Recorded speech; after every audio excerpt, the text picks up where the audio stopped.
আমি শুরু করতে চলেছি ক্লাস 10 এর ভেদের চ্যাপ্টারের পার্ট 2 এর ক্লাসটি। এই ক্লাসে আমরা 3 এর 1 2 3 এর অঙ্কটা করে ফেলবো।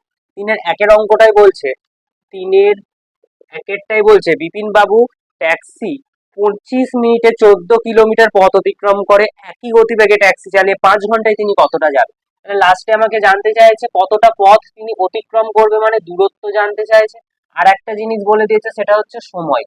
তাহলে বলেছে 25 মিনিটে 14 কিলোমিটার পথ যায়। বলছে যে 25 মিনিটে 14 কিলোমিটার পথ অতিক্রম করে, তাহলে 5 ঘন্টা। 5 ঘন্টা ইকুয়ালস টু, যেহেতু এটা কিসে আছে, এটা মিনিটে আছে, এটা যেহেতু মিনিটে আছে, এটা কিলোমিটারে আছে। এবার তাহলে এই টাইমটাকে আমাকে মিনিটে কনভার্ট করে দিতে হবে। যেহেতু 5 ঘন্টা আছে, 5 ঘন্টা মানে কি 5 এর সাথে 60 গুণ করে দিতে হবে, মানে 300 মিনিট। এটা হচ্ছে আমার 300 মিনিট হবে। তাহলে আমাকে অঙ্কে অ্যাকচুয়ালি জানতে চেয়েছে যে এই 300 মিনিটে কতটা পথ তিনি অতিক্রম করবে। তাহলে এখানে আমরা ভেদের যে সূত্রগুলো রয়েছে তার মাধ্যমে অঙ্কগুলো সলভ করবো। এখানে আমি দেখতে পাচ্ছি যে সময়টা 25 মিনিট থেকে 5 ঘন্টা বা 300 মিনিট হয়ে গেছে, মানে সময়টা আমি দেখতে পাচ্ছি আমার বৃদ্ধি পেয়েছে। আচ্ছা, সময় যদি বেড়ে যায় দূরত্ব বাড়বে না কমবে? একটু ভেবে বলো যে 25 মিনিটে 14 কিলোমিটার যাচ্ছিল, তাহলে 300 মিনিটে নিশ্চয়ই বেশি পথ অতিক্রম করবে, স্বাভাবিক ব্যাপার। তার মানে সময় যদি বেড়ে যায় আমার দূরত্বও কি হবে? দূরত্বও বৃদ্ধি পাবে।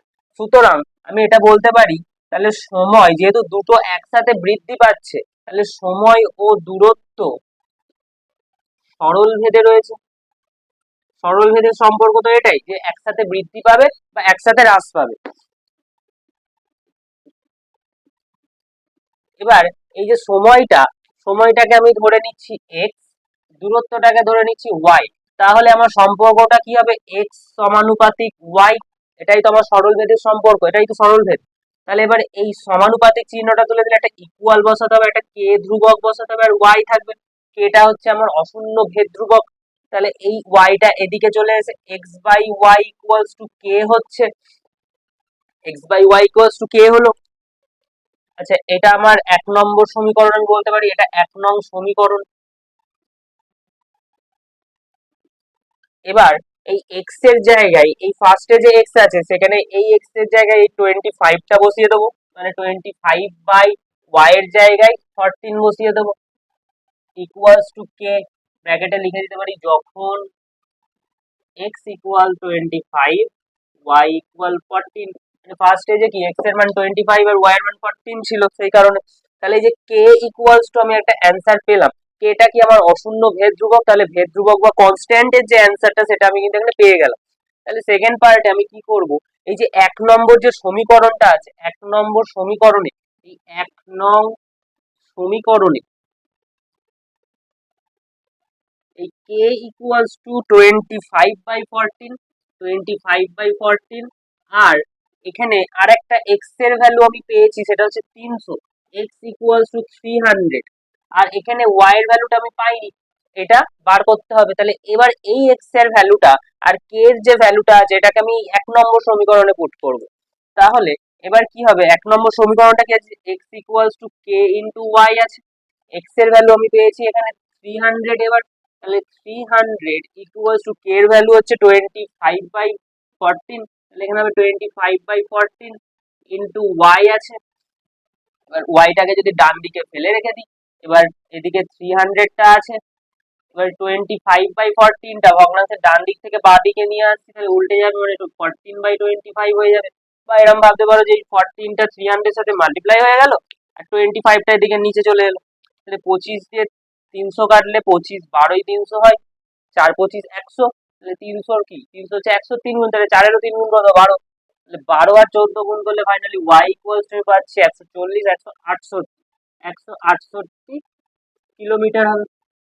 তাহলে এটা আমি অ্যান্সার পেয়ে গেলাম, তাহলে ওয়াই এর ভ্যালুটা পেয়ে গেলাম 168 কিলোমিটার। তার মানে অ্যাকচুয়ালি অ্যান্সার কি হচ্ছে, যে 5 ঘন্টায় 168 কিলোমিটার পথ কিন্তু অতিক্রম করতে পারবে। ঠিক আছে, এবার হচ্ছে 2 এর অঙ্কটা করবো।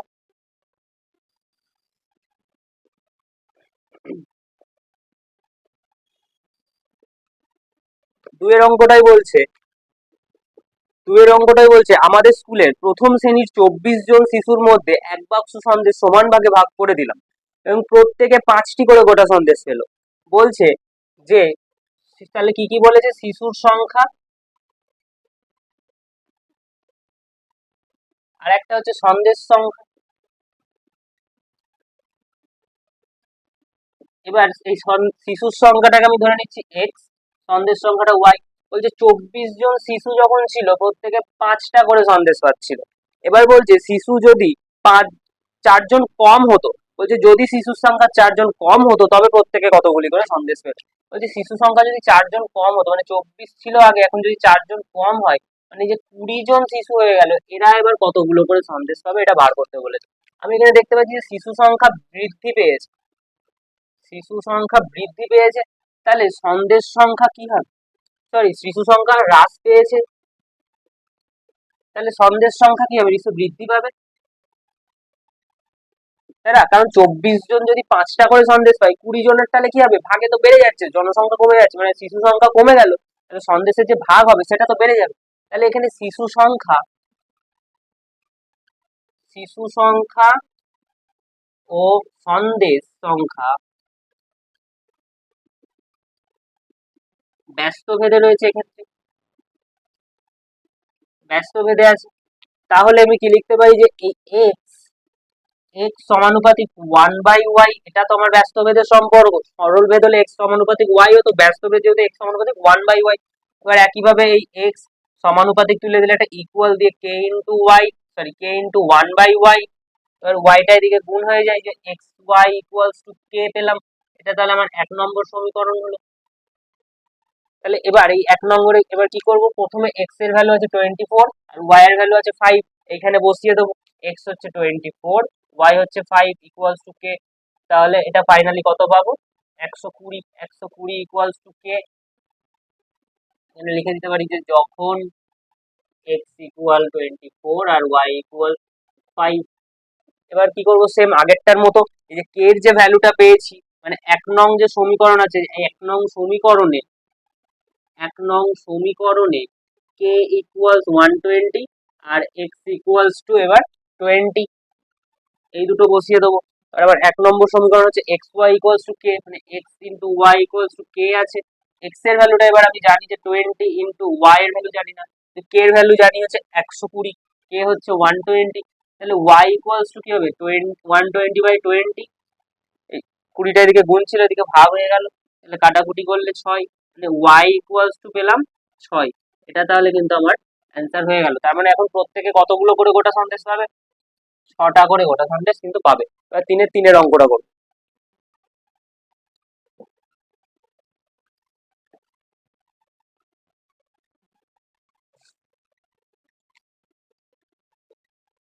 তিনের অঙ্কটাই বলছে যে একটি পুকুর কাটতে 50 জন গ্রামবাসীর 18 দিন সময় লাগে, যদি পুকুরটি 15 দিনে কাটতে হয় তাহলে আর কতজন লোক লাগবে। বলছে তাহলে দিন সংখ্যা বলে দিয়েছে, কতজন লোক লাগবে যেহেতু বলেছে কতজন লোক লাগবে অতিরিক্ত, তাই জন্য কিন্তু আমি লোক সংখ্যাটাকে ডান দিকে লিখছি, যেটা বার করতে বলবে সেটা ডান দিকে লিখছি। তাহলে লোক সংখ্যাটাকে ডান দিকে লিখছি। তাহলে এই দিন সংখ্যাটাকে আমি ধরে নিচ্ছি এক্স, লোক সংখ্যাটা ধরে নিচ্ছি ওয়াই। প্রথমে বলেছে যে 18 দিনে 50 জন লোক পুকুরটা কাটে, বলেছে 50 জন লোক একটা পুকুর কাটে 18 দিন সময় নেয়। বলছে সেম পুকুর যদি 15 দিনে কাটতে হয় তাহলে কতজন লোক লাগবে। তাহলে আমি দেখতে পাচ্ছি দিন সংখ্যা আমার কমে গেছে, তাহলে লোক সংখ্যা নিশ্চয়ই বৃদ্ধি পাবে। কারণটা কি, 18 দিনে 50 জন লোক লাগে, এবার দিন সংখ্যা কমিয়ে দিচ্ছে, আমি বলছি 15 দিনে পুকুরটা আমাকে কেটে দিতে হবে, তাহলে লোক বাড়িয়ে দিতে হবে, তবে তো হবে। তাহলে এখানে কি হচ্ছে, দিন সংখ্যা, এখানে দিন সংখ্যা আর লোক সংখ্যা ব্যস্ত ভেদে আছে। তার মানে আমি ডিরেক্ট বলতে পারি যে এক্স আমার 1/y এর সাথে সরল ভেদে আছে, মানে এক্স সমানুপাতিক 1/y রয়েছে। তাহলে সেম ভাবে আগের গুলোর মতো ইকুয়াল দিয়ে কে ইন্টু 1/y, তাহলে এক্স ওয়াই ইকুয়ালস টু কে, এটা আমার হয়ে গেল 1 নং সমীকরণ। এবার এখানে এক্স এর জায়গায় কত বসাবো, এক্স এর জায়গায় 18 বসাবো, ওয়াই এর জায়গায় 50 বসাবো, মানে 18 ইন্টু 50 ইকুয়ালস টু কে। এটা কে এর ভ্যালু পেলাম, এইটাকে গুণ করছি না কারণ কাটাকুটি, এদিকে যখন কাটাকুটি করবো তখন কে এর ভ্যালুটা বসাবো তখন সুবিধা হবে। তাহলে এবার এদিকে 1 নং সমীকরণে তাহলে কি করবো, 1 নং সমীকরণে কে ইকুয়ালস টু 18 ইন্টু 50 আর এক্স ইকুয়ালস টু এক্স এর ভ্যালু এবার কত আছে 15, এই দুটো মান বসিয়ে দেবো। তাহলে 1 নং সমীকরণ হচ্ছে x y into k, x y equals to k আছে, তাহলে এক্স এর ভ্যালু পেয়েছি হচ্ছে 15, তাহলে 15 into y equals to k হচ্ছে 18 ইন্টু 50।